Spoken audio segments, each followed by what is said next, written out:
Silakan duduk bersyukur karena segala kasih karunia dan anugerah yang luar biasa. Ya, terima kasih pelayan PW yang luar biasa, kita dibawa sungguh-sungguh saudara ada dalam hadirat Tuhan. Siapa yang merasakan hadirat Tuhan yang luar biasa, tepuk tangan untuk Tuhan kita. Diberkati saudara yang online, ikuti sungguh-sungguh. Ya, diberkati saudara yang sudah onset, ya ikuti sungguh-sungguh. Dan saya percaya hari ini akan menjadi hari yang luar biasa bagi setiap kita saudara. Saya ingin mengingatkan saudara hal yang penting, besok Jumat dan besok Minggu ada apa saudara? Jumat dan Minggu ada apa saudara? Ya Paskah saudara, ya jangan lupa. Ya Jumat Agung saudara, Minggu itu kebangkitan Tuhan Yesus. Juga jangan lupa minggunya ada baptisan air dan penyerahan anak. Itu kesempatan luar biasa. Yang belum baptis, baptis saudara. Ya nanti saudara ya alami luar biasa. Besok nggak akan lupa baptisnya kapan? Paskah gitu saudara. Bahkan melalui baptis saya doakan saudara alami kebangkitan saudara. Karena waktu Paskah ya hari Minggu itu kebangkitan Tuhan Yesus. Sehingga mengalami kebangkitan di dalam hidup saudara. Kebangkitan di dalam ya roh saudara. Dan mengalami hal yang luar biasa bersama Tuhan. Juga anak-anak saudara serahkan. Sehingga saudara juga nggak akan lupa. Anak diserahkan saat kebangkitan untuk Tuhan. Ya, beri tepuk tangan yang meriah saudara. Kita saksikan video kesaksian yang sudah disediakan oleh media.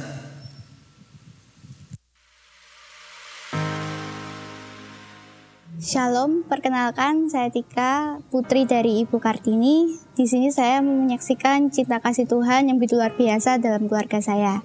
Berawal dari keluarga saya yang sangat diberkati Tuhan secara berlimpah, sehingga keluarga saya sangat-sangat berkecukupan hingga satu saat keluarga saya, terutama ibu saya, diizinkan untuk memiliki usaha, yaitu sebuah warung makan.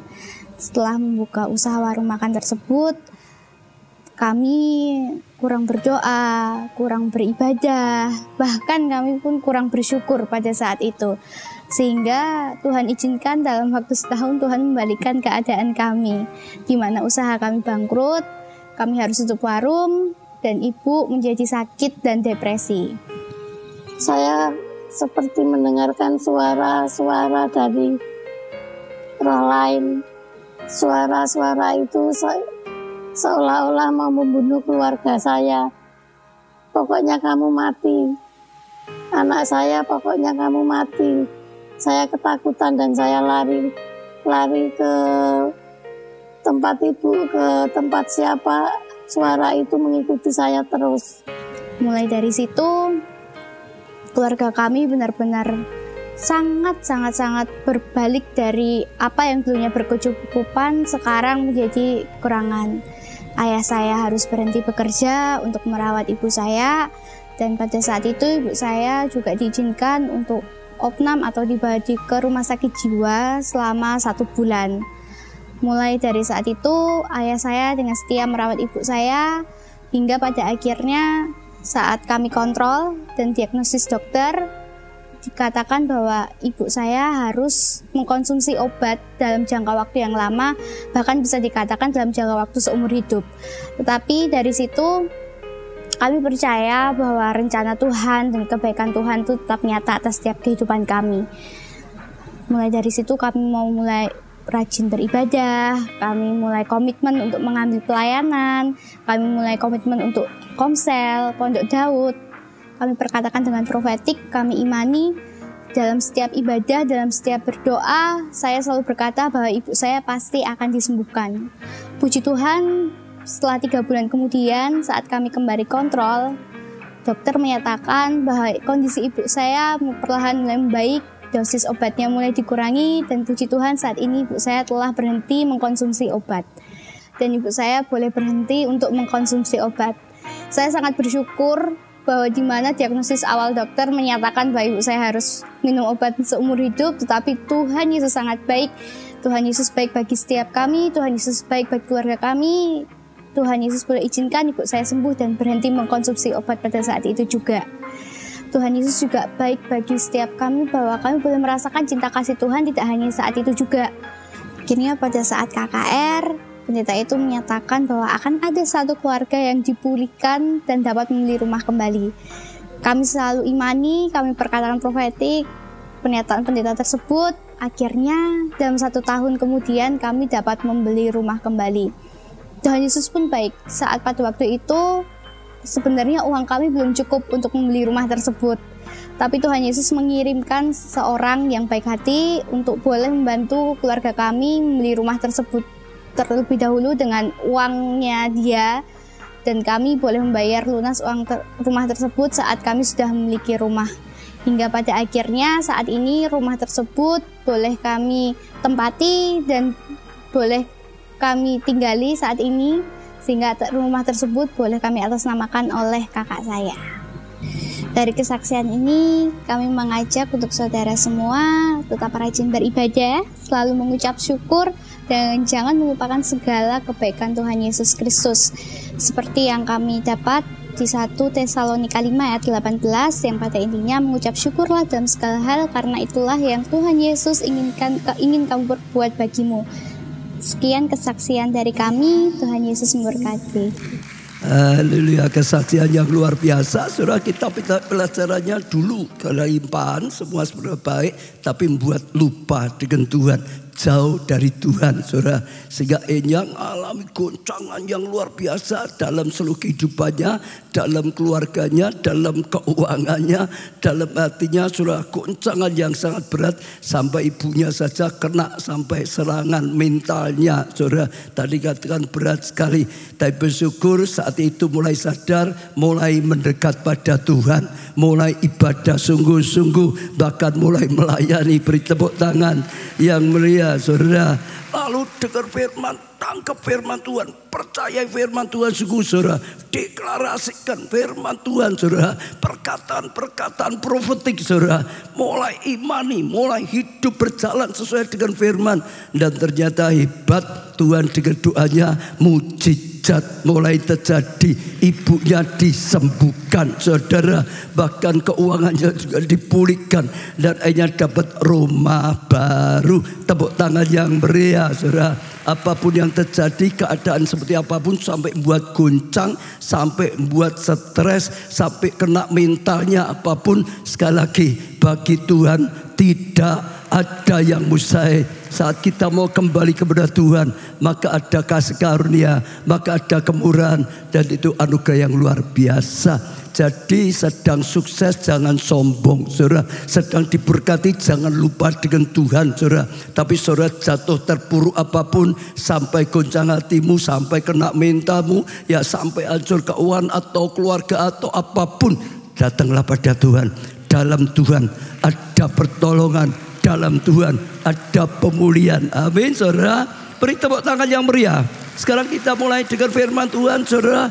Kita masuk ya seri khotbah yang baru untuk bulan ini, yaitu kesembuhan batin, saudara. Supaya sungguh-sungguh setiap kita bisa mengalami, saudara, kesembuhan batin.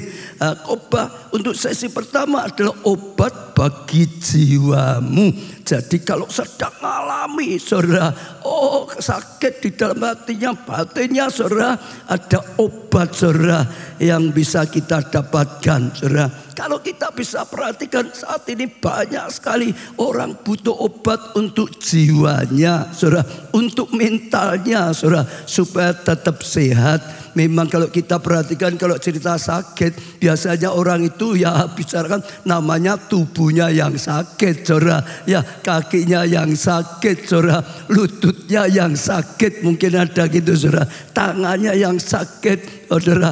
Banyak macam-macam, saudara. Tapi banyak kan adalah tentang tubuhnya yang sakit. Sebetulnya pada zaman sekarang, saudara, lebih banyak orang yang sedang sakit mentalnya, saudara. Sedang mengalami pergumulan-pergumulan dalam hidupnya, saudara. Sedang mengalami stres, sedang mengalami goncangan-goncangan di dalam hatinya. Seperti kesaksian tadi, kalau mau jujur, akhir zaman ini banyak dan banyak dan banyak dan banyak sekali, saudara. Di luar sana banyak sekali. Saya doakan di keluarga Allah tidak ada, di tempat ini tidak ada, saudara. didoakan, adapun yang disembuhkan oleh Tuhan. Amin. Karena firman Tuhan sedang bicara seperti itu. Tapi kita harus ingat saudara, dunia ini bukan makin baik tapi makin rusak. Saudara, goncangannya bukan makin kecil, goncangannya makin besar, makin besar, makin besar. Apalagi ini dunia sedang dalam kegelapan, bangsa-bangsa kelam. Kelam itu juga hatinya gelisah, hatinya tertekan, hatinya kelam. Saudara, kalau enggak hati-hati sungguh-sungguh kena ya sakit jiwanya, mentalnya. Saudara, tapi berbahagialah, Tuhan berkata, terangku turun atas kamu. Saudara, agar terangku menerangi engkau. Saudara, bahkan kemuliaanku terpancar atas hidupmu. Malah bangkit jadi terang, malah bangkit jadi terang. Saudara, dan itu satu yang luar biasa. Tapi jujur memang dunia sedang penuh, saudara.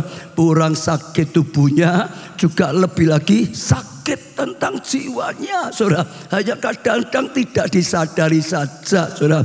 WHO, saudara, saya lihat di catatan yang mengatakan 1 dari 5 anak-anak dan remaja memiliki gangguan mental. Misalnya ini anak-anak remaja gitu, saudara ya. Dari 5 orang, salah satu itu sedang kena gangguan mentalnya, saudara. Tapi jangan senang dulu ya, orang-orang yang sudah ya bukan remaja, yang sudah dewasa, apalagi yang sudah tua. Tapi dikatakan sementara pada orang dewasa, 1 dari 4 orang dewasa di dunia juga memiliki gangguan mental yang sama. Kalau tadi 5, salah satunya gangguan mental, orang dewasa malah dikatakan 4 itu salah satunya kena gangguan mentalnya. Sedang gejolak dalam hatinya, sedang saudara stres, sedang bergumul, banyak pergumulan dalam hidupnya, saudara. Lah banyak ciri-cirinya, saudara. Orang kena gangguan mental itu banyak cirinya. Misalnya lah, saudara, orangnya cemas, mudah khawatir lah, khawatir ini dan itu, saudara. Khawatir tentang masa depannya, khawatir kalau nggak dapat jodoh, mungkin kalau gitu, saudara. Khawatir kalau sekolahnya nggak, studinya nggak sukses, saudara. Khawatir tentang pekerjaannya, khawatir tentang kesehatannya, khawatir tentang masalah rumah tangganya, pelayanannya. Pokok orang mudah cemas, mudah khawatir, hidupnya banyak dicekam oleh ketakutan, dikit-dikit takut, dikit-dikit cemas, dikit-dikit gelisah, saudara. Ketakutan yang berkelebihan, semua orang bisa, tapi ini takutnya luar biasa sekali, saudara. Ya sering takut lah. Coba saya ajak saudara cek, ada enggak yang sering gentar, yang sering takut, yang sering khawatir, yang sering gelisah, saudara. Sebetulnya sadar gak sadar itu sudah mulai kena jiwanya, mentalnya sudah mulai sudah kena, saudara. Dan seringkali juga akibatnya ada yang karena takut ini masalah ini, goncang hatinya sampai tidak bisa makan, sampai jadinya kurus gitu, saudara. Stres, saudara, kurus semua. Ada atau saudara orang stres dari kurus, ada enggak?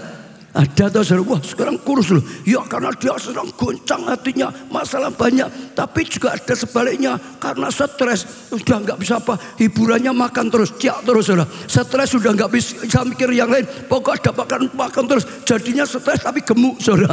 Lebih gemuk, saudara. Karena stres malah jadi lebih gemuk, saudara. Ini banyak yang tertawa, mungkin kelihatan ibu-ibu banyak yang tertawa karena stres sudah nggak mikir terus, ciak terus, makan terus, jadinya malah gemuk gitu. Sudah gemuk ya lebih stres lagi. Sekarang aku kok jadi gemuk. Ya muter-muter gitu, saudara.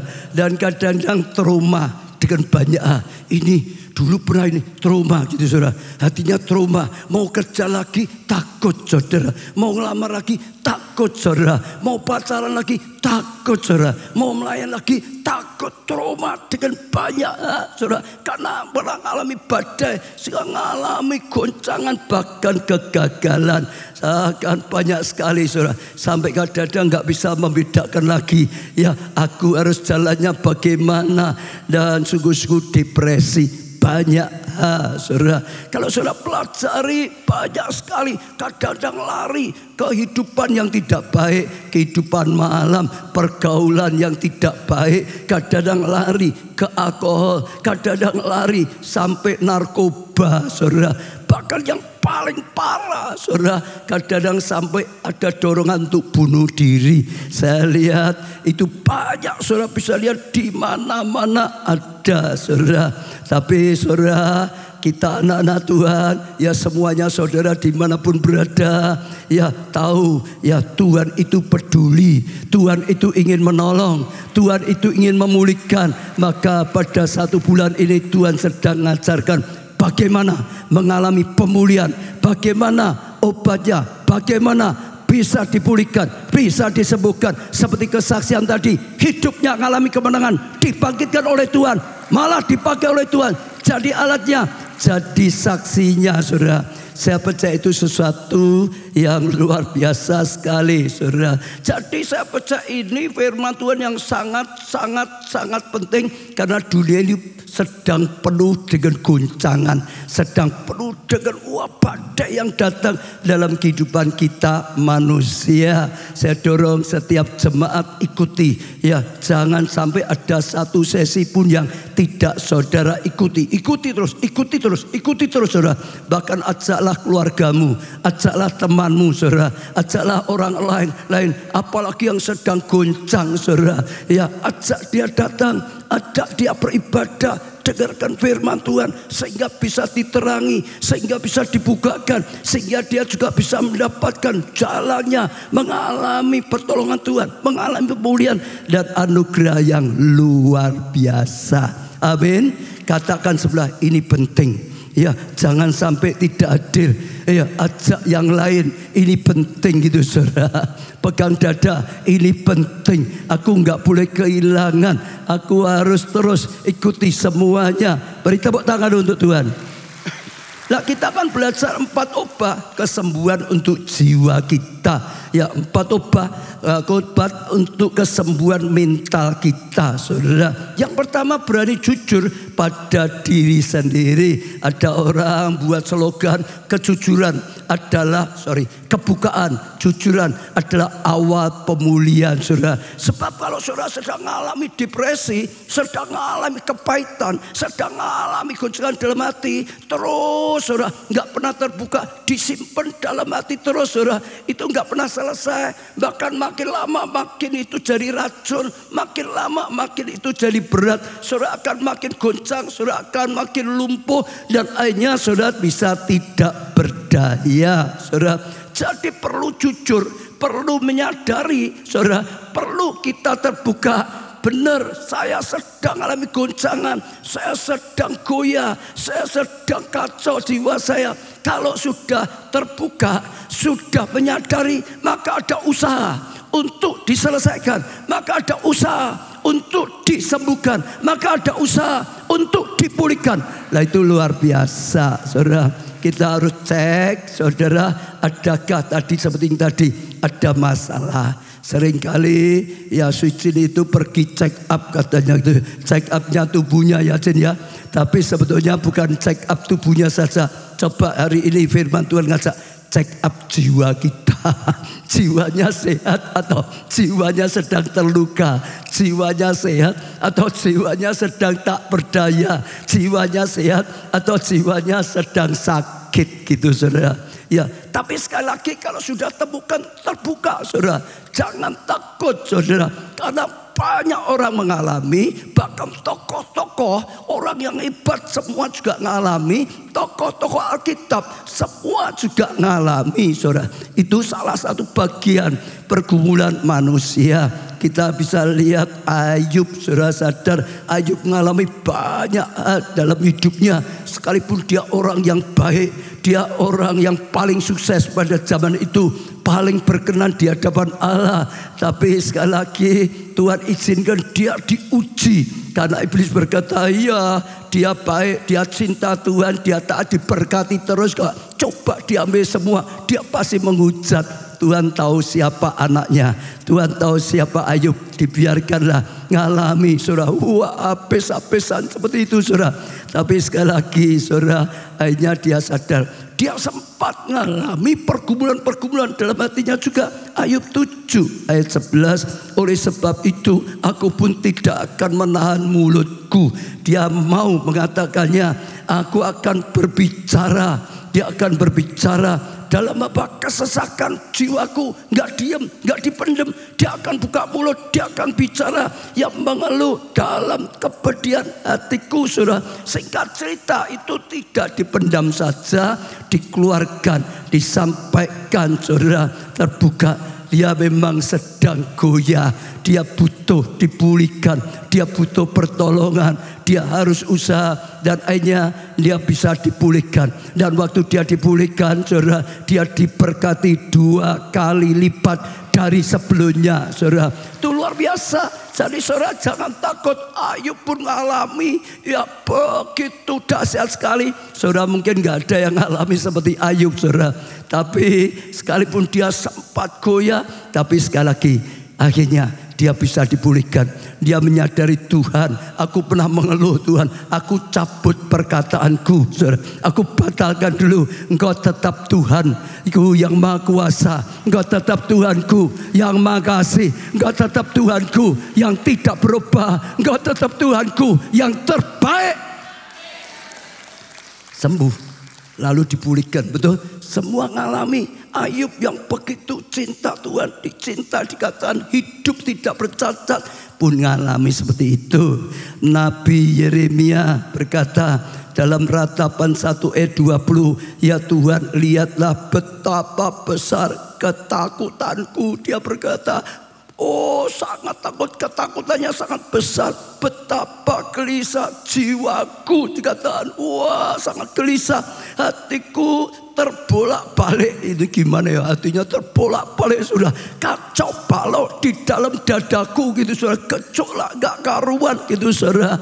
Ya, karena sudah melampaui batas aku. Ya, merontak di luar, keturunanku dibinasakan oleh pedang, di dalam Roma oleh penyakit sampar. Saat itu sedang mengalami badai banyak sekali, sampai dia juga terbuka kepada Tuhan. Betapa besar ketakutanku, betapa besar ya kegelisahan jiwaku. Ya, terus saudara mengakui, saudara, terbuka. Jangan disimpan, jangan ditutup-tutupi, saudara. Perlu ya semua tekanan itu dilepaskan. Kita lihat Tuhan Yesus sendiri, saudara. Ya, Markus 14 ayat 33-34, saudara. Dan ia membawa Petrus dan Yakobus dan Yohanes sertanya. Ia apa, saudara? Sangat berani, saudara. Ia sangat takut, saudara, dan gentar. Siapa yang sangat takut dan gentar, siapa? Ayo, siapa, saudara? Yesus loh, saudara. Dia Tuhan loh, saudara. Waktu dia rela jadi manusia menggantikan kita, saudara, dia lepaskan keilahiannya, saudara. Dia hanya kenakan kemanusiaan seperti kita. Dia bisa merasakan lapar, dia bisa merasakan gentar, dia bisa merasakan sakit kalau disakiti hatinya. Dia bisa merasakan semuanya, saudara, sama seperti kita. Dan saat puncak pergumulannya, dia dikatakan di sini, dia sangat takut dan gentar. Siapapun sama saja, saudara. Di Alkitab saudara bisa lihat Daud lah, saudara bisa lihat Musa lah, saudara lihat Elia sempat mengalami kegentaran seperti ini. Sekarang malah Tuhan Yesus sendiri sedang mengalami seperti itu. Ayat 34 saudara lihat. Lalu katanya kepada mereka, tidak disimpan, tidak seolah-olah dia, wah itu saudara, apa katanya? Hatiku sangat sedih. Dia ngomong dengan muridnya seperti mau mati rasanya. Tinggallah di sini dan berjaga-jagalah, saudara. Saya percaya ini sesuatu yang luar biasa. Gak perlu, saudara, terus ditutupi, disimpan dalam hati.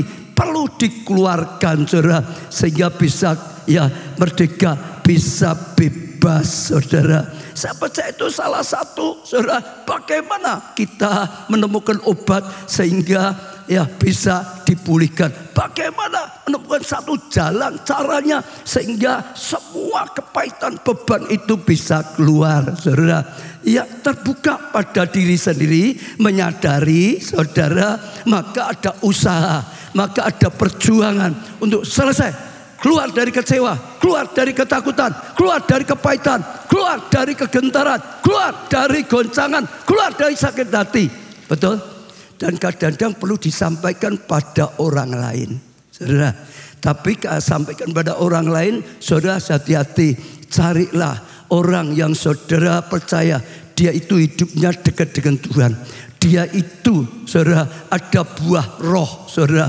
Ya, sabar, lemah lembut, kudus gitu, saudara hidupnya. Ya, saudara, cari orang yang saudara lihat dia hidupnya dekat dengan Tuhan. Dia hidupnya cinta Tuhan. Dia hidupnya ngerti firman Tuhan. Saudara, dia ada buah roh dalam hidupnya. Sampaikan pada dia, saudara. Oh, carilah petunjuknya. Kalau saudara temukan seperti itu, seringkali satu pertemuan, saudara akan dapat pembukaan ilahi. Saudara akan disingkapkan, saudara akan dibuka. Selesai. Betul?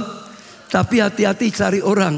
Kalau saudara nggak hati-hati, saudara cerita, wah, langsung di media siaran berita dunia gitu, saudara. Dalam sekejap semua orang tahu gitu, saudara.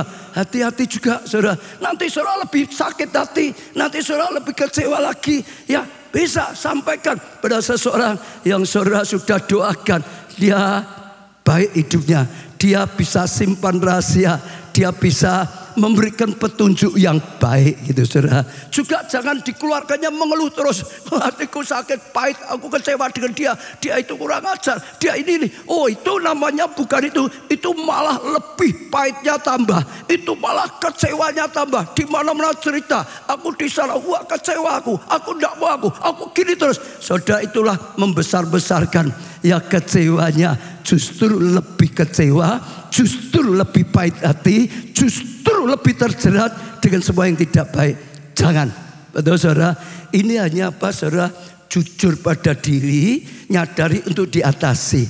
Ya, bahkan selain berkata pada diri sendiri, kalau ada orang yang kira-kira saudara bisa percaya, waktu aku ketemu dengan dia, aku akan dibukakan jalan keluarnya, aku akan dikuatkan, aku akan dihiburkan, aku akan dituntun sehingga aku jalannya benar. Sebab waktu kacau, saudara, seperti itu, saudara nggak bisa lihat kebenaran, betul nggak? Akan diterangi. Itu salah satu langkah. Saudara akan dapat kasih karunia, dapat anugerah yang luar biasa. Tepuk tangannya yang meriah. Yang kedua, saudara, segera datang kepada Yesus. Dia konselor yang terbaik, saudara. Dia penasihat yang ajaib. Di Alkitab berkata, dia penasihat yang ajaib. Ada perempuan yang terus hidupnya jatuh bangun, ganti laki-laki sampai 5 kali masih ganti lagi, saudara. Ayahnya nasihati dia pasti baik, tapi ya nggak berubah. Orang tuanya, saudaranya, banyak orang pasti gitu. Tapi satu hari ketemu dengan Yesus, sang penasihat ajaib. Dia dengarkan nasihatnya dari Yesus, saudara.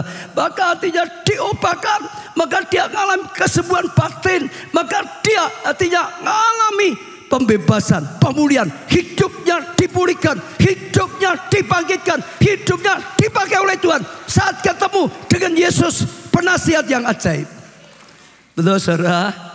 Simon Petrus, kalau wanita ini tadi sudah hatinya gersang, semua laki podo wae wedan kabeh orang genah, ya pokok dia pasti punya hal yang tidak baik. Tapi Simon Petrus gagal dalam usahanya. Saya percaya hatinya juga goncang atau minimal gelisah. Ya, semalam-malaman ya nggak berhasil, saudara. Tapi saat ketemu dengan Yesus, dia dengar perahunya dipinjam, diberikan, saudara, dipakai. Yesus ngajak, dia dengar. Lalu Yesus beri nasihat, ayo bertolak ke tempat yang dalam, tebarkan jalamu di sebelah kanan. Dia mau nurut, saudara, maka dipulihkan. Mujizat terjadi. Yang dulunya nggak ada ikan banyak, dan hatinya diobatkan, dipulihkan, sukacita, saudara. Dan luar biasa sekali, saudara. Ya, yang pasti yang paling tepat adalah datang pada Tuhan. Iya, datang pada manusia, ada yang baik, ada yang tidak baik. Betul. Kalau sampai keliru, Nenek bilang itu berbahaya. Sampai benar pun belum tentu saudara bisa melakukannya. Tapi kalau saudara datang pada sang penasihat yang ajaib, pasti bisa. Tepuk tangan untuk Tuhan. Ya, kenapa paling sekali, saudara? Dia bisa lakukannya atau menolong kita. Karena yang pertama Tuhan Yesus itu pemilik jiwa kita. Jiwa kita itu milik Dia, ciptaannya Dia atau saudara. Dia yang ciptakan manusia, Dia yang menciptakan roh, jiwa dan tubuh kita. Yesaya 18 ayat 4a. Sungguh semua jiwa aku punya. Tuhan yang ngomong saudara. Baik jiwa ayah maupun jiwa anak aku punya. Tuhan yang menciptakan saudara. Kalau jiwanya rusak, Tuhan itu bisa memperbaiki. Karena Dia yang menciptakan. Dia tahu seperti apa. Kalau rusak harus dikembalikan seperti asalnya. Dia tahu, Dia yang menciptakan. Maka saat kita datang pada Tuhan, karena Dia yang menciptakan jiwa kita ya rusak, Dia sangat mudah sakit, Dia bisa menyembuhkan. Rusak, Dia bisa memperbaiki. Karena Dia yang menciptakan, Dia yang paling tahu. Amin saudara. Saya pernah dengar satu kisah sudah lama, saudara.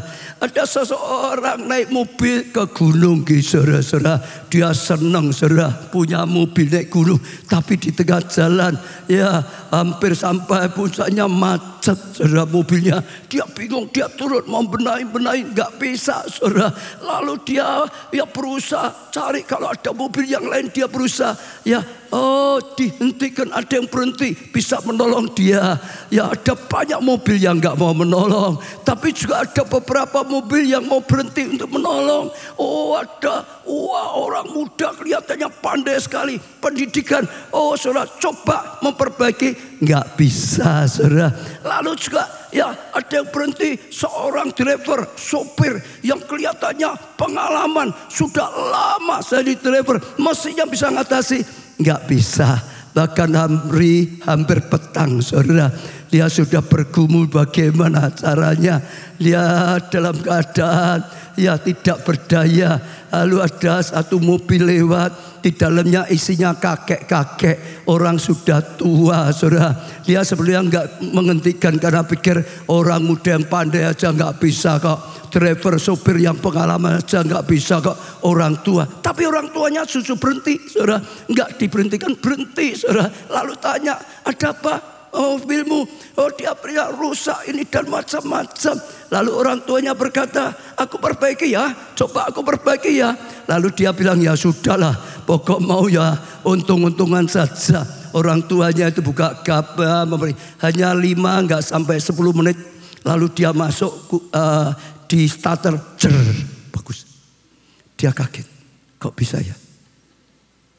Lalu dia berkata, terima kasih kakek. Ya namamu siapa? Alamatmu di mana? Wah, dia ingin nanti mungkin kasih kado, tanda terima kasih. Orang tuanya itu kasih kartu nama. Waktu dibuka, ternyata dia pencipta mobil Ford.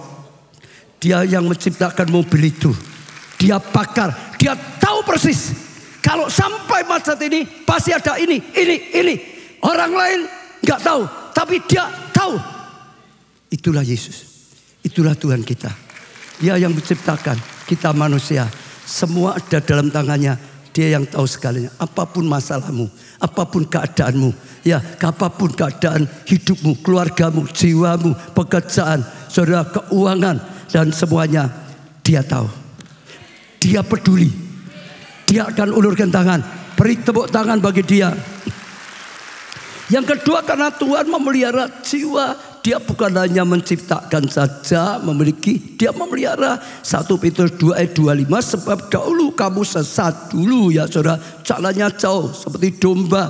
Tetapi sekarang kamu telah kembali kepada gembala. Seperti kesaksian tadi, dulunya jauh sesat, sekarang kembali pada gembala dan memelihara jiwamu. Waktu engkau kembali pada Tuhan, maka jiwamu akan dipelihara, jiwamu akan terpelihara. Saudara, datang pada Tuhan. Yang ketiga, saudara, karena Tuhan peduli kondisi jiwamu, saudara, bukan dipelihara, diberi makan kondisimu. Dia peduli, saudara. Mazmur 31 ayat 8 dan 9, aku akan bersorak-sorak dan bersuka cita karena kasih setiamu, sebab engkau telah menilik sengsaraku. Saat ada sengsara, Tuhan itu menilik, saudara, memperhatikan, saudara. telah memperhatikan kesesakan jiwaku. Dia menilik, memperhatikan, dan tidak menyerahkan aku ke tangan musuh, tetapi menegakkan kakiku di tempat yang lapang. Karena Tuhan peduli, karena Tuhan perhatian, karena Tuhan ingin kita selamat, karena Tuhan ingin kita aman, karena Tuhan ingin kita punya jiwa yang sehat. Amin. Keempat, karena Tuhan adalah imam besar yang tahu yang kita rasakan. Saudara, Ibrani 4:15, sebab imam besar yang kita punya bukanlah imam besar yang tidak dapat turut merasakan kelemahan-kelemahan kita. Sebaliknya sama dengan kita, ia telah dicobai, hanya tidak berbuat dosa. Bersyukur Yesus itu imam besar kita. Dia juga merasakan, pernah merasakan apa yang kita rasakan. Dia pernah mengalami apa yang kita alami. Dia pernah dicobai, dia pernah bergumul, tapi dia menang dalam pencobaan, dia menang dalam pergumulan. Dia tahu rasanya, dia tahu beratnya, saudara. Sehingga dia selalu tergerak belas kasihan, karena dia tahu beratnya, karena dia tahu sakitnya, karena dia tahu pergumulannya. Betul, saudara. Saya ngalami dulu, saudara. Waktu itu kan izinkan rambut saya rontok. Dulunya saya pikir anak orang kaya seperti kasihan saya, nggak butuh Tuhan, saya tolak Tuhan. Tuhan izinkan ngalami badai, rambut rontok semua. Orang tua saya yang saya andalkan nggak bisa tolong, sekalipun dia berusaha. Dokter-dokter yang pandai nggak bisa, sampai spesialis, sampai dokter, sampai luar negeri nggak bisa. Semua alternatif tidak bisa, nggak ada yang bisa menolong saya, saudara. Iya. Sampai saya datang pada Tuhan Yesus, saya dipulihkan. Tapi ceritanya waktu saya mengalami seperti itu, rambutnya nggak ada, alisnya nggak ada, bulu mata nggak ada, bulu hidung semua. Saya itu merasa seperti orang cacat. Saya merasa diri saya itu cacat. Itu mudah tersinggung, saudara. Oh, kalau ada orang lihat saya lalu ngomong dengan sebelahnya bisik-bisik, saya bisa marah, saya bisa tersinggung. Itu pasti ngerasani aku itu. Itu pasti nertawakan saya. Saya bisa marah, mudah tersinggung, mudah marah. Sampai saya latihan kungfu. Kalau ada macam-macam, nanti tahu sendiri ya. Tangan kiri ICU, tangan kanan tiong-teng, mungkin gitu, saudara. Mikirnya gitu, saudara. Tapi sekali lagi, saudara, setelah sembuh pun kalau lihat orang cacat, hatiku seringkali tersentuh karena aku pernah ngalami. Jadi orang cacat itu berat, sakit, sehingga mudah timbul belas kasihan. Itulah Tuhan kita. Dia ngalami pencobaan, dia ngalami pergumulan, dia ngalami seperti yang kita alami, bahkan dia ngalami jauh daripada yang kita alami. Maka dia peduli. Tepuk tangannya yang sangat meriah, saudara. Ya, itulah Tuhan kita, saudara. Dan kalau kita datang pada Dia, dengar, selalu ada jalan. Yesus berkata, akulah jalan yang benar, yang bawa kehidupan. Jangan ada yang merasa nggak punya jalan keluar. Kalau saudara merasa nggak punya jalan keluar, dengar hari ini, Yesus berkata, akulah jalan. Akulah jalan keluarnya untuk masalahmu. Yesuslah jalan keluarnya untuk masalah keluargamu. Yesuslah jalan keluarnya untuk masalah apapun. Dia itu jalan. Dia bukan menunjukkan jalannya. Dia sendiri berkata, aku jalan. Semua nabi menunjukkan jalan, tapi Yesus bukan hanya menunjukkan jalan. Aku ini jalannya. Datanglah padaku, ikuti aku. Akulah jalan keluarnya. Luar biasa. Datang pada Tuhan. Lalu ketiga, bawa semua khawatir dalam doa dan seruan kepada Tuhan. Sudah datang pada Tuhan, bawa masalahmu dalam doa. Sampaikan pergumulanmu, sampaikan apa yang ada dalam batinmu, sampaikan luka hatimu, sampaikan kecewa apapun, sampaikan pada Dia, saudara. Karena Dia itu peduli. Filipi 4 ayat 6 dan 7. Jangan hendaklah kamu khawatir tentang apapun juga. Jangan lagi mau khawatir, saudara. Tetapi nyatakanlah dalam segala hal keinginanmu kepada Allah, saudara. Nyatakanlah keinginan pada Allah, saudara. Dalam doa dan permohonan. Nyatakan dalam doamu. Ceritakan pada Tuhan, saudara. permohonanmu pada Tuhan dalam doa dengan ucapan syukur, saudara. Jangan lupa ya, sampaikan pada Tuhan semua bebanmu, masalahmu, tapi tidak berhenti sampai di situ ya. Jangan hanya tangisan saja. Dengan setelah itu diakhiri ucapan syukur, bersyukur karena aku ketemu Tuhan yang maha kuasa, yang tidak ada yang mustahil. Bersyukur aku punya Tuhan yang kasih setianya tidak berkesudahan. Aku bersyukur punya Tuhan yang jadi jalan bagi hidupku. Itu artinya doanya, permohonannya dengan iman. Bisa bersyukur. Maka aku akan dapat pengampunan kalau salah. Maka aku akan dapat pemulihan. Maka aku akan dapat jalan keluar. Maka aku akan dapat kebangkitan, dapat kemenangan. Maka aku dapat mengatasi masalah. Benar, sampaikan, saudara. Saya percaya itu penting sekali, saudara. Mazmur 34 ayat 18-19. Apabila orang-orang benar itu berseru-seru, maka Tuhan mendengar. Saat kita berseru-seru, Dia mendengar, saudara. Dan apa? Melepaskan, bukannya dengar saja, kasihan-kasihan, enggak. Dia bertindak, lepaskan mereka dari segala kesesakan, dari segala pergumulan, saudara, dari segala beban, kepahitan. Tuhan itu dekat dengan orang-orang yang patah hati. Sekalipun hatimu remuk, patah, Dia dekat. Dan Ia menyelamatkan orang-orang yang remuk jiwanya. Sekalipun jiwamu hancur, remuk, Tuhan selamatkan, Tuhan tolong, Tuhan sembuhkan. Betul, saudara? Curahkan selalu dengan iman. Saya sering ngalami ini sejak dulu. Saya cerita, semua orang itu punya masalah.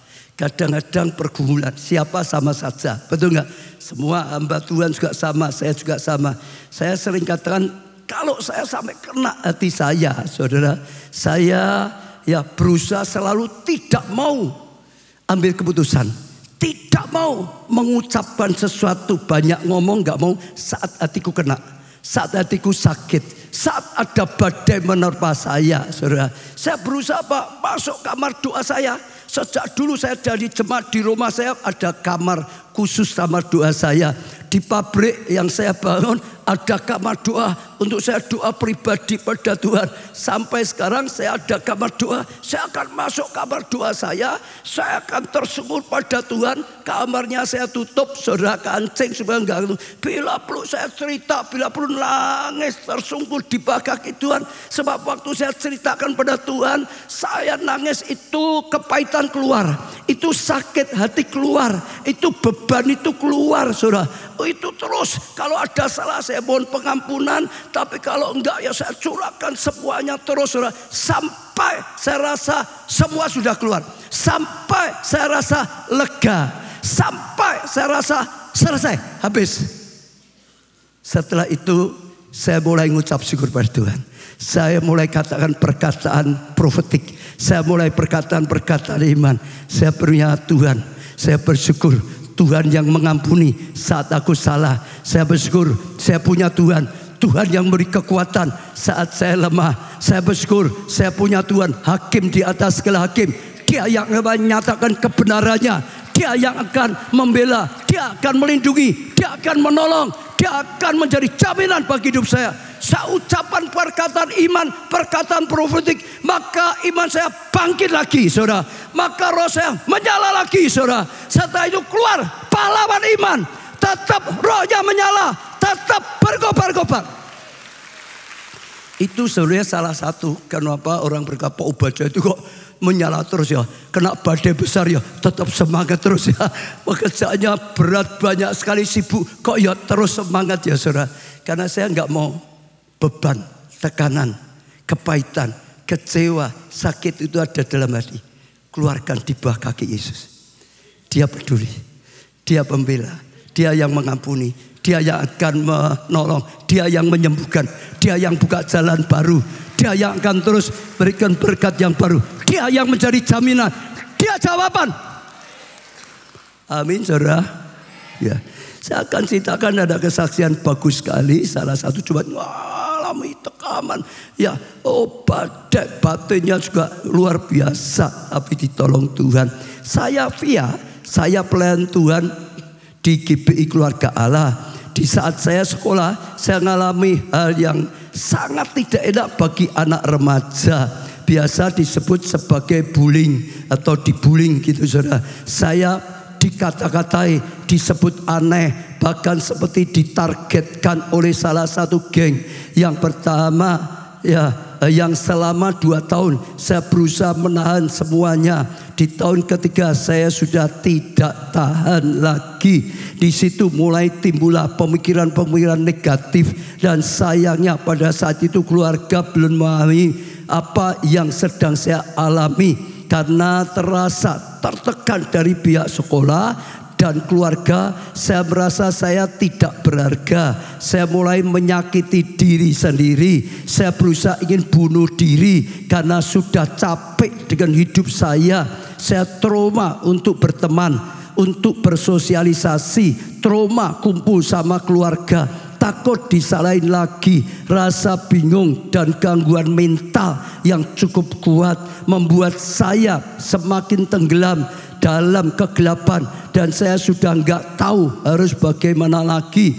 Jadi ada luka batin karena ada pelecehan secara verbal di sekolah. Guru-guru pun pada saat itu seolah-olah malah menyalahkan orang tua saya, dan itu membuat saya dan orang tua jadi salah paham. Jadi saya merasa dalam keluarga tidak dipahami, dan sedang di sekolah diperlakukan seperti itu, dan teman maupun guru terus jadi seperti itu oleh teman dan guru. Terus jadi putus asa pengharapan untuk hidup karena ditendang sana sini. Dikatakan saya yang salah atas apa yang saya alami. Sampai pada tahun 2018 saya sekeluarga mengalami pemulihan keluarga setelah Miracle Night Service yang waktu itu dipimpin oleh Pastor Obadja untuk terima mujizat. Dan waktu itu mami saya mengimaninya, dan mujizat benar-benar terjadi. Beri tepuk tangan yang meriah untuk Tuhan.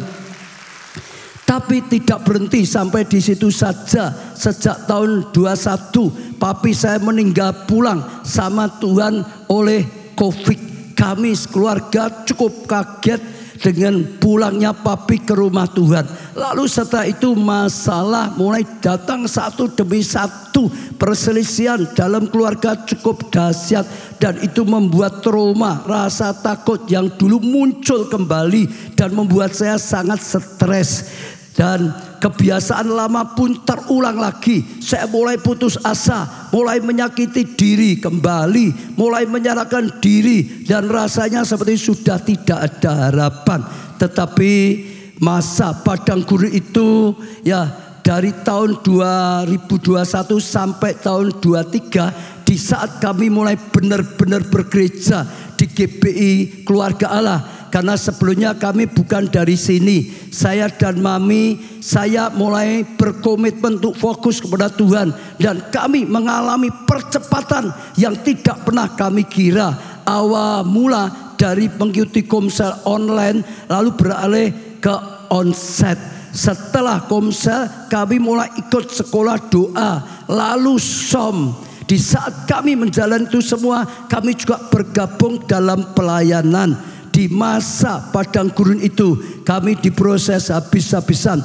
Tapi apapun yang terjadi, saya dan mami saya selalu sering mengingatkan untuk kembali pada firman Tuhan.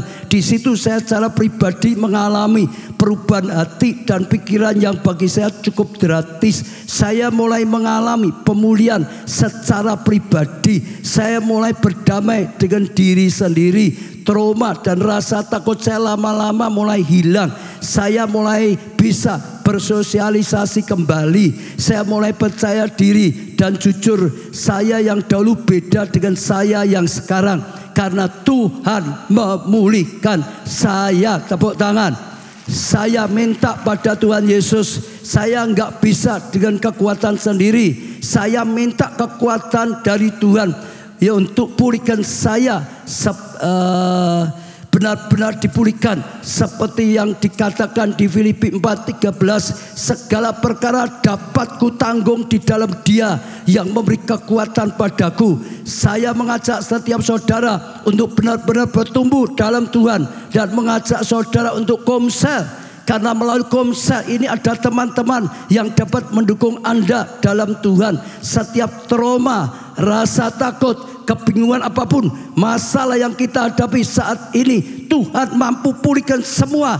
Karena kita punya Tuhan yang sungguh amat peduli pada kita semua, anak-anaknya.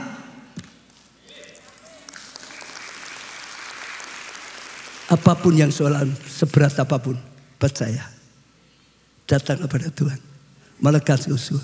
Dalam Tuhan ada pemulihan, dalam Tuhan ada pertolongan. Ya, yang keempat, berendam dalam hadirat Tuhan. Kita perlu berendam dalam hadirat Tuhan. Mazmur 63 ayat 1 dan seterusnya. Mazmur Daud, artinya dikatakan oleh Daud, ketika ia ada di padang gurun tempat yang berat, ya padang gurun Yehuda. Ya Allah, Engkaulah Allahku, aku mencari Engkau. Saat di padang gurun dia cari Tuhan.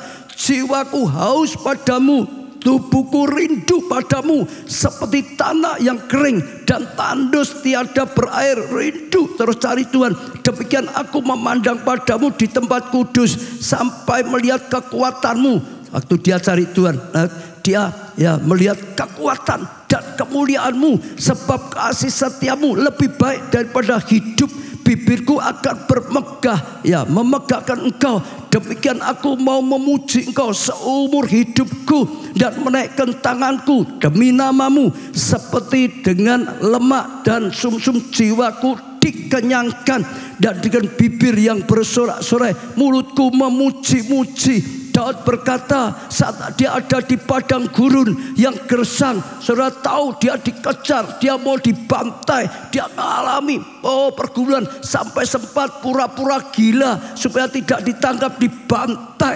Dia berkata saat seperti itu dia cari Tuhan, dia datang pada Tuhan, dia bernaung di dalam kakinya Tuhan. Dia ada dalam hadirat Tuhan, maka dia hanya bisa melihat kemuliaan Tuhan. Dikatakan dia bisa melihat kebesaran Tuhan, dia bisa lihat kasih setia Tuhan, dan hanya dia dikatakan saudara hatinya dipulihkan. Dia bisa memuji-muji Tuhan, dia bisa memuliakan Tuhan, dia bisa bersorak-sorai, dia bisa bergembira dalam, dia dapat kekuatan yang baru, dia mempersembahkan yang terbaik bagi Tuhan. Apa artinya? Kuncinya yang keempat ini, engkau harus banyak berendam dalam hadirat Tuhan. Betul? Di rumah masuklah kamar doamu sendiri atau tempat engkau bisa berdoa. Di gereja ada pondok Daud, saudara, yang bisa saudara datangi, duduk tersungkur, ada dalam hadirat. Terlalu banyak orang yang akhirnya mengalami pemulihan di pondok Daud, betul? Terlalu banyak orang yang mengalami akhirnya kesembuhan batin, kesembuhan dalam keluarga, kesembuhan dalam berbagai, kesembuhan rohaninya, betul? Mujizat sudah kalau disaksikan banyak sekali. Saudara datang juga Miracle Net, tadi Miracle Net dia dipulihkan di jamaah, betul saudara? Di situ tempat yang cari Tuhan, ada dalam hadirat Tuhan. Akhirnya dapat lihat kemuliaan Tuhan, akhirnya dapat pengurapan, akhirnya dapat zaman Tuhan, akhirnya dapat pengurapan Tuhan, akhirnya dapat kekuatan Tuhan, mengalami pemulihan, mengalami kebaikan. Jangan tinggalkan ibadah setia.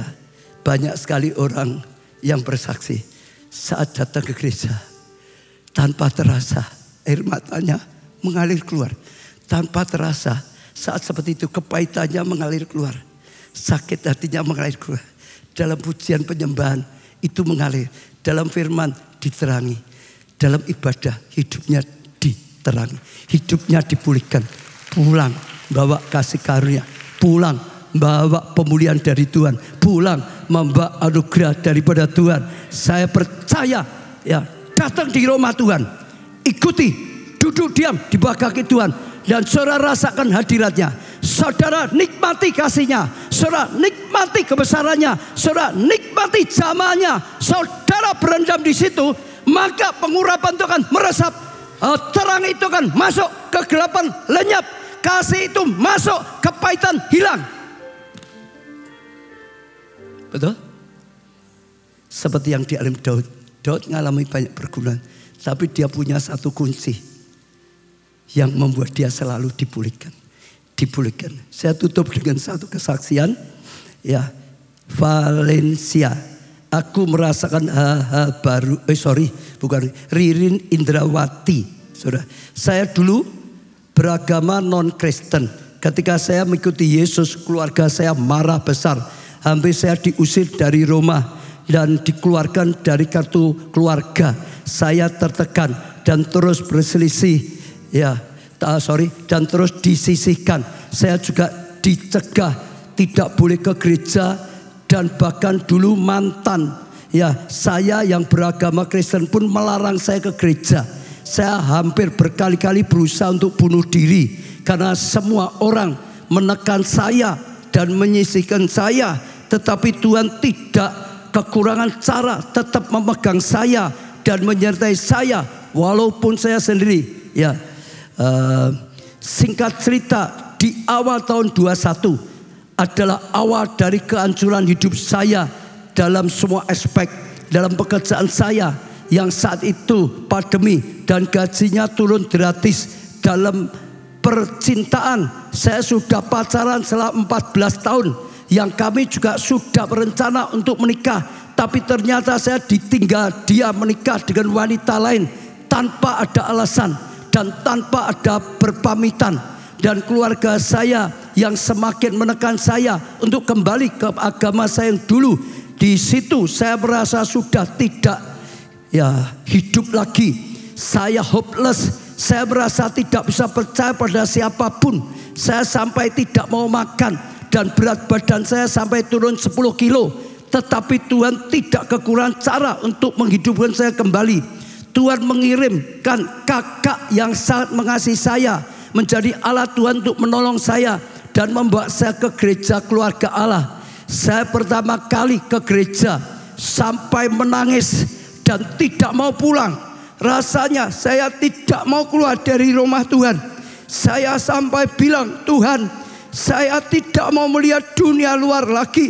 Saya mau di sini saja sama Tuhan, karena cuma dekat dengan Tuhan saja saya tenang, dan hanya Tuhan yang mau menerima saya.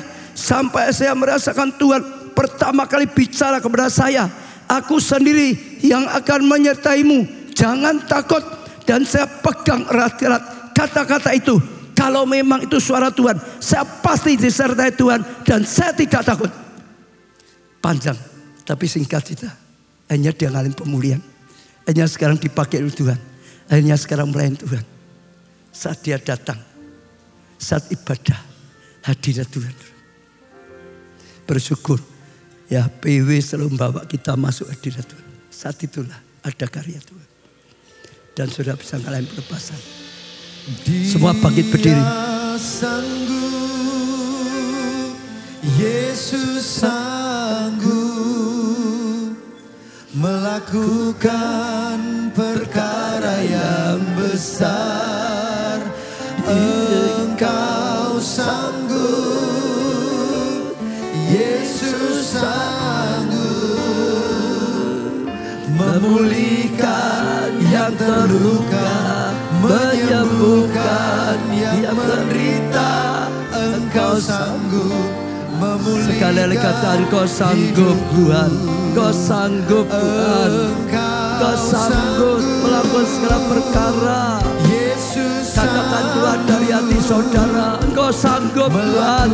Apapun keadaanku, bagaimanapun situasiku, Engkau sanggup Tuhan. Datang pada Tuhan, ucapkan, Engkau sanggup Tuhan. Dengan iman, dengan yakin, menyembuhkan yang menderita. Kita sanggup memberikan. Angkat tangan saudara di hadapan Tuhan. Mulai berkatakan kepada Tuhan, katakan terima kasih Tuhan. Engkau sedang memulihkan keadaanku. Engkau sedang memulihkan kesehatanku. Engkau sedang memulihkan jiwaku. Engkau sedang memulihkan batinku, hatiku. Engkau sedang memulihkan mentalku. Sekalipun goyah, sekalipun goncang, sekalipun frustasi, sekalipun tidak berdaya, sekalipun jadi kacau balau, sekalipun hancur total, Engkau sanggup Tuhan, Engkau sanggup Tuhan, Engkau sanggup Tuhan. Datang pada Tuhan saudara, datang pada Tuhan. Kalau ada di antara saudara yang selama ini belum ikut Tuhan Yesus, hari ini ambillah keputusan. Katakan, Tuhan Yesus, aku datang padamu. Aku percaya Engkau Tuhan yang rela jadi manusia untuk menolong kami, juga untuk menolong aku, supaya aku dapat pengampunan, supaya aku dapat keselamatan, supaya aku hidup dalam tuntunan, dalam perlindungan, dalam pertolongan-Mu Tuhan. Bahkan aku jadi anak-Mu. Katakan, terima aku Tuhan. Engkau Tuhanku, Engkau jadi juru selamatku Tuhan. Engkau sanggup melakukan segala perkara dalam seluruh kehidupanku. Berkata-kata saudara, apapun yang saudara alami, mungkin saudara sedang bergumul masalah kesehatan, buat saudara goyah, takut, khawatir, masalah rumah tangga yang membuat saudara goncang, yang membuat saudara sudah nggak bisa berpikir lagi, yang membuat saudara putus asa. Oh, mungkin masalah bertubi-tubi, masalah studi, masalah pekerjaan, masalah ekonomi, keuangan, masalah pelayanan, bahkan masalah datang bersama-sama. Saudara sudah nggak bisa lagi mikir, saudara nggak bisa lagi mengatasi. Saudara sudah merasa nggak ada jalan keluar. Hari ini Tuhan berkata, aku jalan yang benar. Akan aku hidupkan lagi hatimu, aku hidupkan lagi komunikasi keluargamu, aku hidupkan kesehatanmu, aku hidupkan lagi imanmu. Oh, lapa sakara, datang pada Tuhan saudara, datang pada Tuhan saudara, datang pada Tuhan saudara. Kalau saudara ada yang sungguh-sungguh, saudara datanglah pada Tuhan saat ini. Hari ini biar ada pemulihan. Tuhan urapilah, Tuhan jamalah, Tuhan berilah kekuatan baru, Tuhan ampuni segala dosa kesalahan, Tuhan berilah pewahyuan, Tuhan berilah rema, Tuhan pegang tangan, bawa kami, tuntun kami, sertai umat-Mu Tuhan. Hari ini hari pemulihan, hari ini ada hari kesembuhan, hari ini hari pengampunan, hari ini hari kasih karunia Tuhan dinyatakan. Ora pasakara, jangan berdiam diri saudara, teriak, datang pada Tuhan. Jangan ditutupi saudara, itu akan merusak hidupmu. Yesus tahu apa ada dalam hidupmu. Yesus tahu, Dia peduli, Dia perhatikan, Dia akan memelihara, Dia akan memulihkan. Biar hari ini Tuhan masuk dalam hatimu. Dia akan bersama engkau, Dia akan memulihkan seluruh kehidupanmu, dan buat hidupmu berarti, buat hidupmu berguna, hidup penuh arti, hidup memuliakan Tuhan. Jadi berkat bagi orang lain, sesama keluarga, jadi berkat bagi gereja Tuhan, jadi berkat bagi kerajaan Allah. Setiap doa kami bawa di hadapan-Mu. Engkau yang mendengar doa, Engkau yang menjawab doa, bahkan Engkau yang menjawab lebih daripada yang bisa diminta. Hari ini hari breakthrough, hari pemulihan, hari kemenangan, hari keberhasilan, hari pertolongan Tuhan datang. Hari diangkat oleh Tuhan, hari dipulihkan oleh Tuhan, disembuhkan oleh Tuhan, hari kasih karunia Tuhan datang. Kami bangga punya Allah seperti Engkau Tuhan. Kami terima firman-Mu, kami bersyukur karena firman-Mu. Kami terima uluran tangan-Mu Tuhan. Kami terima kebaikan-kebaikan-Mu. Dan kami tahu Engkau selalu menyertai, dan Engkau yang selalu memberkatinya. Dalam nama Tuhan Yesus kami mengucap syukur. Amin. Pujikan pujian sukacita, deklarasikan kebaikan Tuhan, deklarasikan iman saudara sebagai deklarasi iman. Nyatakan perkataan pada Tuhan. Kau telah ubahkan rataku menjadi tarian. Tuhan mengubah menjadi tarian saudara. Kain kabungku jadi sukacita.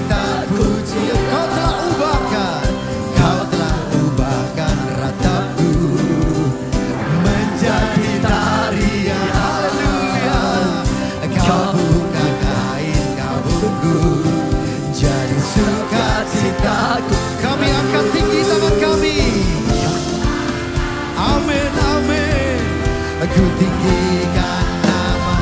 Yeah. Ku kan memuji, ku kan menari, bersuka cita karena Kau hadir. Ku kan bersorak, ku kan berlomba, menyanyikan.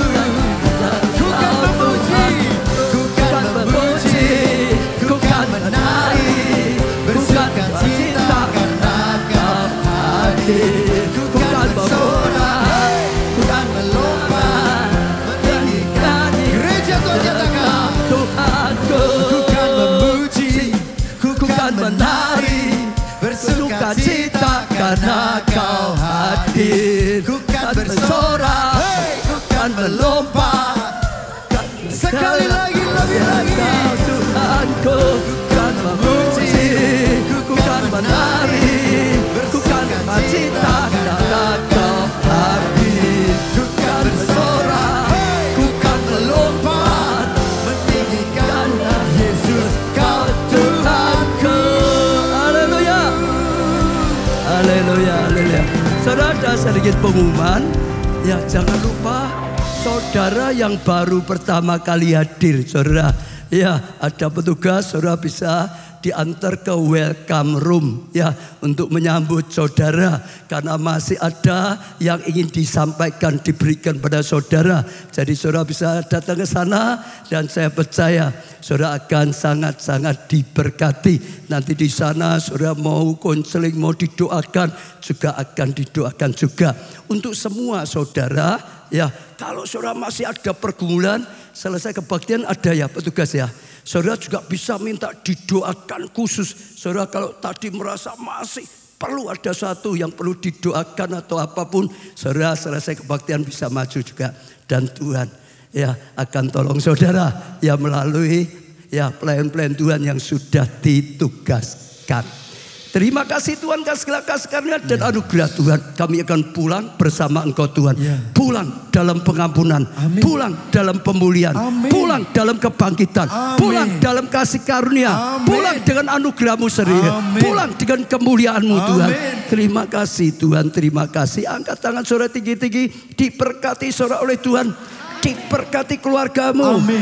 kesehatanmu, Amin. pertumbuhan iman rohanimu, Amin. pelayanan kesaksianmu, Amin. diberkati studi atau pekerjaanmu, Amin. keuanganmu, Amin. masa depanmu, Amin. segenap hidupmu, Amin. diberkati jadi berkat. Amin. Karena anugerah dari Allah Bapa, kasih karunia dalam Putra yang tunggal Tuhan Yesus, dan persekutuan di dalam Roh-Nya yang kudus, yaitu Roh Kudus sampai selama-lamanya.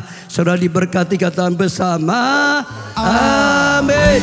Terima kasih Yesusku, terima kasih Yesusku. Puji syukur hanya bagi Tuhanku. Terima kasih Yesusku, terima kasih Yesusku. Puji syukur